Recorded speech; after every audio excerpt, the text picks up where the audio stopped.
Today, we're going to tell you the story about when she came home with the news and told me we had a miscarriage. So, we knew that we had an appointment. We knew, and we were figuring that we were about 3 months pregnant, something like that. And we knew that we had a checkup. We knew we had an appointment. That is the craziest thing because it caught me so off guard. God, I feel like, purposefully had me where it was an easy day at work. I was home early. He had me resting. I was taking a nap. Like he obviously, or what you would assume, knew already. So put me in a place and put me in a state of being relaxed, essentially. That's how I'm looking at it in hindsight. And so I remember being in the bed and like waking up from a nap, or like, almost just like that perfect timing that I'm waking up, not planning it, as soon as they come in, and not really expecting certainly to hear any big news. But now it gets a little dramatic because I remember just thinking it was a normal day, like when I wake up from my nap, and now she's getting in the bed and whatever. Maybe she's gonna talk to me about something, or maybe she's gonna take a nap herself. But this particular time, almost like still getting the crust out of my eyes, not that it was like a deep sleep or anything, but just like having to like really pay attention because, and that's part of the reason why it was so dramatic and everything, because I wear glasses and stuff. So I didn't have my glasses in, but it was just like, now here comes a rush, here comes a wave, because I can't see that well, but she sits down. This is the other thing. We've put our daughter, what we thought she was going down for, a nap. So now it's just us in the room. She wants to tell me this information face to face. So I can't see. Clearly, I don't have my glasses on and everything, but I see enough of her face to just go from normal to crying. And like I said, just like the wave and the intuition of feelings, like, wait a minute, what's going on? She hadn't even said anything yet, but she just started crying. And I just remember just jumping up and putting my arms around you like, you haven't even said we've had a miscarriage or told me what had happened, that maybe if it wasn't even regarding the miscarriage, that maybe it was something else that happened. But I was just like, whoa, and just immediately remember jumping up, grabbing and hugging you, and then consoling you, and then you actually telling me. And so then, yeah, just, wow, that's like, I don't know if there is any other time in my life or whatever that, you receive news, or maybe that has happened before in my life, and it's just maybe one to this magnitude or whatever. And that was a very profound moment in our marriage, in our lives, in our individual lives, that it was just like, wow, wasn't expecting that at all.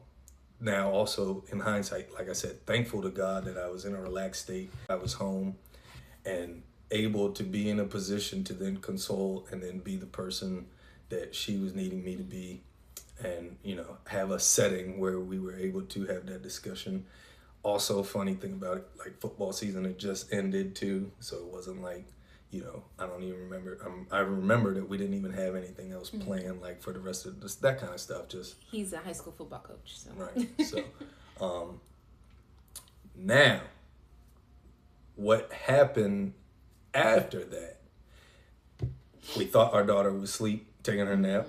She wasn't. She came in the room in the middle of this grieving, consoling time. Can I pause you really fast? Go ahead. Do you remember the exact words I told you when I used when I told you that we had a miscarriage? No, I don't. Me either. I don't remember the exact words. But okay, that was all. I just wanted to see if you can recall, because I can't. Yeah, I remember you telling me that, is it accurate to call it the doctor? Or the OBGYN? I remember you at some point saying that, yes, the doctor said there's no heartbeat, but I don't remember if you said, like, I don't think you said we lost. I lost the baby. I don't believe you used the word lost, nothing like that. I think that you did just say, like, I'm not sure, but maybe just, or we had a miscarriage. Gotcha. So no, yeah, I don't remember the exact words. Like I said, for me, it was just such a big feeling and such a memory for me that still has an impact. Just the, like I said, waking up, being in a relaxed state, not expecting anything, and then just seeing you like turn and just how, you know, that's like when it's almost like you're watching a movie in real life that like you clearly were holding this together. Yeah, because remember, I had Kavai with me and I took her to the Right. park still because I already told her I was going to. Right. And then did I ever tell you that I saw like a little baby? Like there was a little baby on the ground as we were walking on the playground. I don't think I've ever even told the story. There was a little baby. Like, you know, oh, it makes me mad. There's like those little babies. I don't know if you've ever seen them. Like a lot of people use them at baby showers for baby shower games and stuff like that. So it's a little baby, Like just a little plastic. yeah, just randomly in the ground, and I just happened to pass it out of this big old field, and I was just like, "Ooh, enemy, you trying me?" Because like, why would you do that? Like, why would that be there? And I could have walked any other way. Right. And I'm trying to, you know, take my child, still carry on and stuff. So, but anyway, yeah. So yeah, I just never knew if I told you that. I don't even think I ever voiced it because it was like, wow, like I could have really broke down and been like, I can't. But I still kept going. I had to show up for my child. And so that's the other thing. Like, we didn't talk about it. We didn't talk about these details. We didn't talk about, and that's part of what I wish if we could go back into, because as I mentioned, I remember our daughter coming in, we thinking that she's taking a nap. I remember telling you, hey, I want to be truthful with her now because she's seeing us emotional. Then, not to put any blame on anybody, what happened next is what I wish I could change. But it's almost as if because you dropped a bombshell, not you didn't drop a bombshell, but because there was news unexpected that big, now I went straight into, this is why I think it happened. I remember I did that the same day.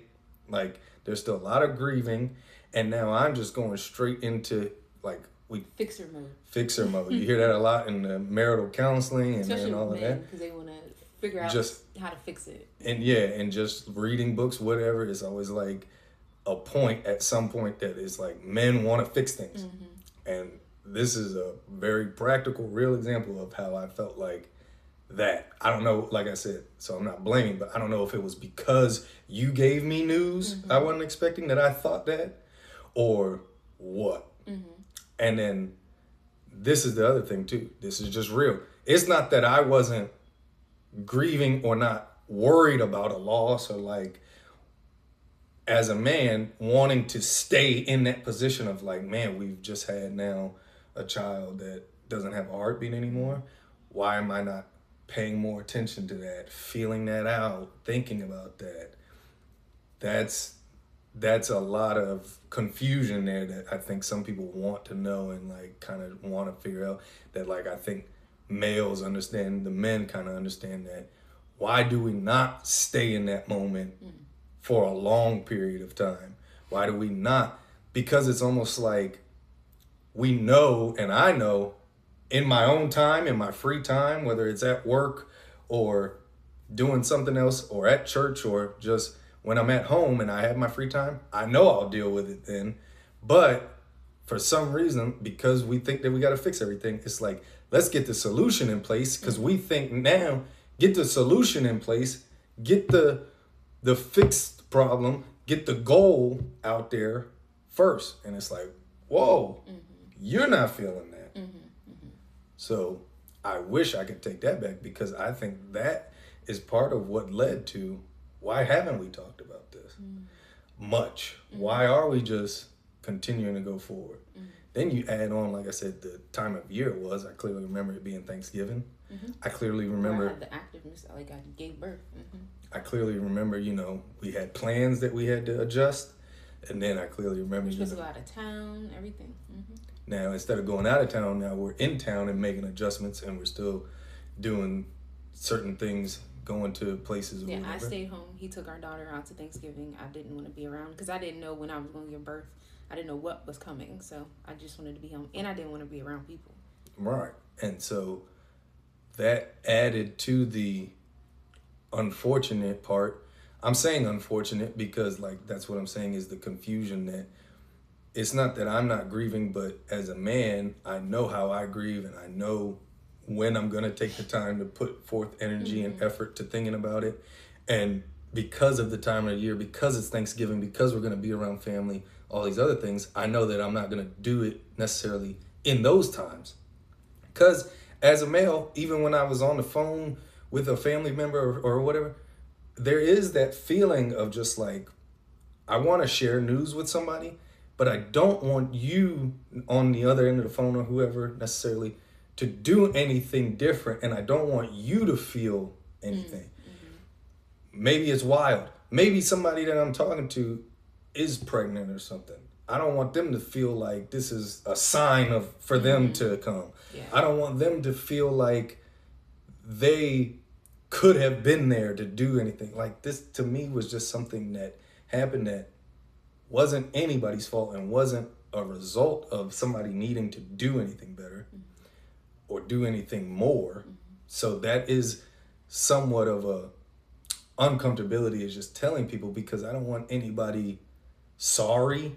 I don't want anybody the rest of their day now messed up because you told them that information, because it could ruin some people's day and maybe they have a lot planned or whatever. Which, yes, you need to stop and you need to pay attention to that kind of stuff. But that's why I say maybe unfortunately, because maybe we as people, that is just naturally how we feel, and we shouldn't feel that way. Like, look, you're my mother or you're my father, you're my fill in the blank, and this is more important than going to work that day, than going to whatever event. And maybe you should tell that. And obviously, I think within the relationships that you have, you understand who will drop everything that they're doing in those moments. But it's not an expectation, but it's nice. And you also don't want to lay a burden on anybody that they can't handle. Exactly. And I don't think us sharing what we're going through is necessarily laying a burden on them unless they take it on themselves. Right. But me sharing what I'm going through doesn't mean you need to take it on. Right. Like, that's the opposite of what you should do. Just hear me, but I don't expect you to wear what I'm going through. Because then how could you be a benefit, and how could you help, and how could you keep on going to do what you need to do? Exactly. So, also, I think maybe it's comparable. I'm asking you, does this make a little sense? In the same way that you received the news while I was not at the appointment, it's you and our daughter, and I'm at work and then at home, and then you've received this devastating news that you want to try and keep yourself together in front of public, in front of our daughter. And then when you get to a space of comfortability, now you give that news. Yeah. Then, and also thinking about you and what would be best to deliver the news to you. Right. I don't think over the phone would be best. Right.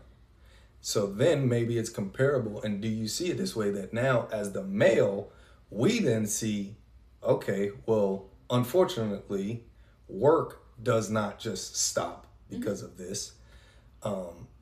Any other obligations and things do not stop. Our presentation to the public or to our family does not just stop because of this. So does that make a little sense that as a male, sometimes that's part of why we just think straight to solution? And also too, within all of those different arenas, I know even though I have a job, even though we have our individual families and we're part of a church and we have all these other obligations, obviously in those times you're not 24/7 doing something there, and you know when you can have your alone time and you can grieve. So does that make sense to the moment that you receive the news versus when you first tell me, and how a male thinks about when is the appropriate time and how quickly do we move on? And then you're, as a male, thinking about all these different things and how to present it, and when is the appropriate time, the comfortable time to decompress, to grieve. And I think that may be like two parts of an answer, because I think women and men kind of do it. It depends like how you were raised and what kind of woman and person you are. But for me, I had to push through and keep going too. Just like you, I had to find the solution at the time. I can't do anything about my miscarriage right now. My baby's still inside of me. It's not like they can like right now it's going to be a D&C procedure, or I can take the pill and it comes out. It's not all in one appointment. Right. It's going to happen over however long, weeks, days, however long it takes. So, and then you have to make a decision about your 3 options, all of that. So it's like, okay, I still have to talk to this doctor after I get that news.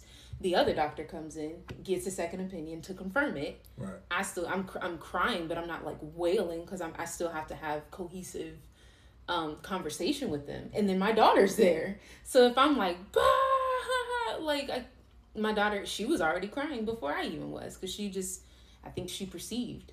So remember I told you that? Yeah. She started crying before we even got the news. So I was like, oh, it's okay. I thought she was just scared of the Doppler, but in hindsight, it's like, oh wow, she perceived. Yeah. So being not boo-hooing because she's there, having to hold it together for her. Mind you, I'm holding her. You know, the other doctor is speaking very nicely. The other doctor who confirmed it walks out, and it's like, oh my gosh, I'm about to walk into, because this is what I don't like, and I've expressed this. I don't like the fact, okay, you get the news, and then they tell you your 3 options, and then they send you home. I don't even think we got a document or anything. I don't remember bringing anything home. Do you remember me bringing anything? Nope. Crazy. So then, I'm thinking, oh my gosh, I gotta walk out into this waiting room, because you gotta walk out in the waiting room to get out of the office. And you see babies, you see pregnant women, because you're at the OBGYN. And then you see women who are just there for their routine checkup, I'm assuming. And then you see their kids with them. And then I got my kid with me, who's still like, okay, I'm crying. Mommy's sad, but she's not crying anymore. So, okay, I guess we're okay. But I still have to go and face all of that. Even I'm looking at 3 pregnant women. I'm walking past them. And I still look pregnant. So, like, and then I'm walking to check out. And I'm advocating for myself, because I'm like, okay, so what do I look for? Because back there, she didn't tell me anything. And like I said, grace to God, because of the little girl I used to babysit, Haley, her mom, Stephanie, she ended up working there. And I felt comfortable to be like, hey, what am I supposed to be looking for? Yeah. Like, what are the signs to where, like, this may be an issue, go to the hospital. That's where I got that information from. Yeah. But other than that, it wasn't like you're going to have contractions. They told me cramps. That's totally different. So I didn't feel prepared too. But so, yeah, I feel like we go into fixer mode too. But then I think for men, like, you have to be present in that moment, not just with her, but for yourself too. Yeah. Like, if you default into fixer mode, which is what I did, I'm not saying maybe I misworded that. I don't think it's a woman or a man thing. I think it just depends on you and who you are as people. Mm-hmm. We are both fixers. We're problem solvers. And I think we feel later. Or we feel it, we take it on the chest, and it's like, all right, but we still got stuff to do. Yeah. And then when we have our moments and we can take our moments, then we let it off. But I'm trying to think of how I want to word it. But yeah, we have to be able to feel it together, especially when the news comes. Right. We have to, like, if you do feel like crying, I don't want you to hold back your crying because you need to feel strong for me. Right. Because I'm so weak. And I feel like a lot of men do that, because I know I hear a lot of men who say, like, well, I had to be strong because she was, like, going through what she was going through. But you're going through it too. Right. And I don't want you to be afraid to be like, I don't want your default to be like, okay, well, I got to fix this. Only because you don't feel like you have the freedom to feel because she is feeling. The beautiful thing about marriage is we can feel together. For sure. And then we can come up with a solution after and keep moving forward. So I think we also did something good too, to where you did console me, you did feel me, you did feel with me, you just felt in a different way, and you felt later because you knew where I was, if that makes sense. Yeah. So yeah, that would be the 2-part answer that I would give. But really, like, it's okay. And that's the beautiful part of marriage, like I said, is feel it together. But our situation was a little different because our daughter walked in. And then you explained to her what we were going through. We told her as a family. Yeah. So that part contributed too. And then you were like, okay, like, let's take some time now. Like, and give some mommy some space. I believe you did. So, because yeah, telling you that, I mean, even as me feeling guilty, like, I did this. Totally wrong interpretation. Like, I was like, oh my gosh, that guilt, that shame runs over you. Like, oh my gosh, look what I just did to my family. Even though it's not my fault, you know? But I'm like, okay, I need time. And then giving him that news was hard. And then after giving him the news, like, oh my gosh, I know he's so sad. Like, I can't even do this for him. I can't do that. I can't even do what I'm supposed to do by carrying his child. I've done it once. Why did it not work this time? Da, da, da, da. You just go through all of that in your head. So I think he felt that and was like, okay, now we told her, let me give her some space. So it's about knowing each other too. That's why intimacy in marriage is so important, because you have to know who you're married to. And with the Holy Spirit, he will tell you, like, okay, give her some space now. Y'all did what y'all needed to do. Dominique, I need you to be stronger in this moment because she is so weak. We have to bear our burdens with each other. Okay, Destiny, he needs a second. Let him get what he needs off of his chest. Okay, cool. I need you to be the stronger party in this. Okay. 80, him 20. Let him do what he needs to do. Get it off his chest. Okay. We have to be okay with that trade-off, because that's what life is. That's about picking each other up and bearing each other's burdens together. Yeah. So you talking about the 80-20 and being able to console each other, being able to grieve when needed and that kind of thing. What I am thankful for and what I am happy about is you presenting the information to me, for you wanting to tell me in person, wanting to be in a comfortable state. I feel good about that. I think other men probably feel that way too, that if I presented myself that, yeah, you're not going to tell me over the phone, something like that, you know, we have that kind of relationship that you are going to tell me in person. I think that makes us feel pretty good. I think that makes us feel like we're doing the right thing. Yeah. I don't mean to stop you, but... Go ahead. Okay. And I also appreciate you allowing me to, because I think you even pointed out, like, you okay? Like, you all right? When we were on the phone. Because you had called me to see how the appointment went. And you were just like, you all right? Like, what's going on? And I was like, I'll tell you when I get home. I'm pretty sure I said something like that. Or we'll talk when we get home. And then I think you asked another question about the baby, and I was like, well, we'll talk or something. And then, so you just allowing me that, because you could have also been like, well, can you just tell me? Like, I don't want this going through my head all day. Like, what happened? Like, you could already be thinking worst case scenario, and you just want to know. So I also thank you for giving me the grace to be like, I don't know what's going on, but you all right? What you about to do? Yeah. I'm pretty sure you asked me, well, what are you about to do? And I said, take her to the park, and then I'll be home, and then we can talk then, or something like that. I'm pretty sure I said that, or something along those lines. And then, or something along those lines. And then, so I just thank you for giving me the grace and kind of taking it on the chest and sucking it up. Like, I don't know what's going on, but okay, I'll wait until we do talk so she can tell me, because it could have went terribly wrong too. Right. So yeah, the presentation and the delivering of the news is big. Like, I don't know, because my mind goes to how people in the public, like political figures, politicians, and people that have to, you know, do the news or whatever, and give information that is not fun to hear, tough to hear, and then also other days, you know, be fun and be like, that's real life too. That's not your career, that's not your job, but then we have to do it in that area. And so it's like, have you created that atmosphere? And so, like I said, after looking at this, that makes you feel good, and that makes you feel like that's at least a good thing, and that's something to point at, and a silver lining, if you will, that at least we had that comfortability to want to come together, want to console each other, want to be comfortable with one another or uncomfortable with one another. And so... Ooh, I like the way you said that. Or be uncomfortable together. Right. With one another. Because that's good. Because you have to be able to be uncomfortable with your partner too. Right. So I'm thanking you for that. And I'm thanking you for that. And you're welcome. Because, yeah, that is one of the, you know, biggest moments in our marriage, biggest moments in our life. So to feel like it went as smoothly or as cleanly that it could, then that helps, because after that, there's some things that we wish we could have done differently. Yeah, for sure. Talked about more or whatever. But you learn from that. And so at least the presenting of the news, the presentation of it, maybe it could help somebody else down the line.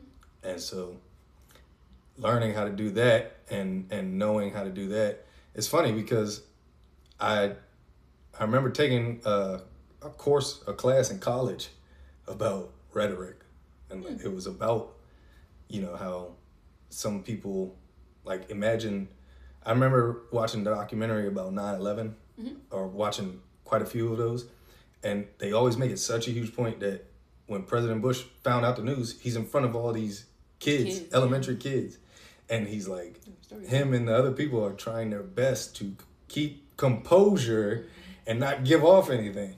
And so, like I said, that's could be looked at on a scale of like, the entire world being under attack or whatever versus a miscarriage and everything. And in your life, a miscarriage and everything. I was going to say, that is your, that's a tragic moment for your family. That is your life, yeah. And it ain't TV no more. Yeah, it's real life, yeah. And so that's a learning point, and that's a skill, and that's a talent and everything. And just another way for love to show up. So wanting to reveal that and wanting to talk about that, touch on that topic was something that was on my heart. Yeah, I agree. It was good to talk about. Because, you just found out another detail. What is this? This happened 2 years ago. Yeah, 2 years ago. Year and a half. November 24, right? Yeah, so 2 years ago, there was a little detail that I never told him. Just continue to talk about it. And, of course, we have to heal together through it. Right. It's not always pretty. Yes, sometimes it's very hard. But go through it together. Don't let it take you apart, tear you away from God. Remember, you're in this together. God is the glue. God is surrounding all of us. God has it, but you have to be transparent with one another. Have to be. Yes. Even if it's years later too, intimate details, oh shoot, I never told you that. Yeah, I don't think I told you this. Yep. You just never know. Oh shoot, I didn't know that. And then trying to recall, it's just important for y'all to talk through it even years later. Because what we went through has made us stronger. Because what we have noticed about each other, what we learned from that experience is now benefiting our marriage 2 years or so later. Building intimacy. This is intimacy, conversation. Now we're able to continue to reveal and evolve together and move on. Not without our babies, but with our babies who are in heaven with God. Okay? So we hope that encouraged you. If there's anything that you need from us, any resources that we can be beneficial in creating for you all. I know I was thinking about making a miscarriage and marriage journal, ways that couples and husband and wife, spouses can go through this together, ask each other questions. Because we talked about earlier, birds, you guys know me and birds. There's two that just flew up. And butterflies too. Yeah. God loves me in nature. But anyway, in water. But if there's I was thinking of doing the miscarriage and marriage journal. So how to start conversations, what to talk to each other about, what we may have glanced over, that intimate detail we could have talked about when it initially happened. So just let us know what you need. And we do have a link in the bio. If you guys need anything there, we have resources.